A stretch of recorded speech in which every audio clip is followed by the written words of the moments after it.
Hi, let's talk about wrist pain and carpal tunnel syndrome. The carpal tunnel is a narrow passage on the palm side of the wrist formed by bones and ligaments through which the median nerve and several other flexor tendons pass through. When the median nerve is compressed or restricted, this area can lead to symptoms such as numbness, tingling, pain, weakness in the thumb, index, and middle finger and the thumb side of the ring finger. This condition is known as carpal tunnel syndrome. Several factors can contribute to the compression of the median nerve, and these may often overlap, requiring a comprehensive treatment for a satisfactory outcome. The most common cause of carpal tunnel is the repetitive movement of the hands, fingers, and wrists, which can lead to inflammation of the wrist as well as the tendons as they rub up against each other within the carpal tunnel. If you type a lot, this is a common problem. This condition is worsened by non-neutral positions, maybe having your wrist out of the neutral position and excessive vibrations. This can cause pressure on the area. Additionally, compression of the median nerve and other points along the path, whether it be the elbow, the shoulder, or the neck, or the hand, can make you more prone to these type of symptoms. Chronic health conditions also play a role in carpal tunnel syndrome. For instance, if you have a thyroid disorder, this may cause fluid retention in your wrist, leading to swelling and nerve compression at the wrist.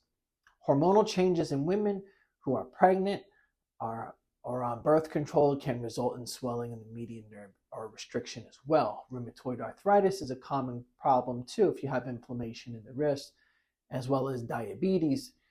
This can both cause damage or impairment of the area of the wrist, leading to numbness and tingling in the hands that are typically seen with carpal tunnel syndrome. Diagnosis typically involves review of a patient's medical history as well as conducting a thorough physical examination. Some cases, more advanced diagnostic testing such as nerve conduction velocity testing or further electro tests or ultrasounds can also be helpful, as well as MRIs of the area to rule out other types of issues as well. Conservative treatment typically helps with carpal tunnel syndrome.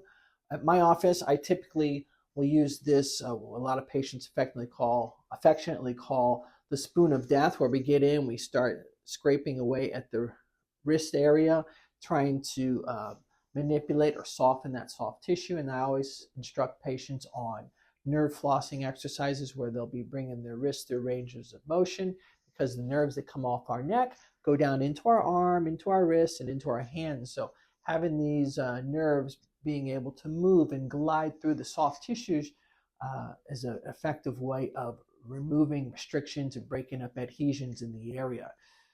In addition to chiropractic adjustments, a lot of people have found that getting their neck adjusted or manipulated can help remove some of the restrictions and pressure that happen with the wrist. So making sure that the energy is flowing out of the neck, into the shoulder, into the elbow, and into the wrist can be a helpful solution for patients with carpal tunnel syndrome. I hope you found this informative. I have a new patient special at drbrianedwards.com. If you guys would like to take a look at that and see how I might be able to help you with carpal tunnel, we have a complimentary consultation where you can sit down and discuss your symptoms with me, and we can see if I'm the right fit for you. Hope you found this informative. If you have any questions, leave some questions below. Thank you.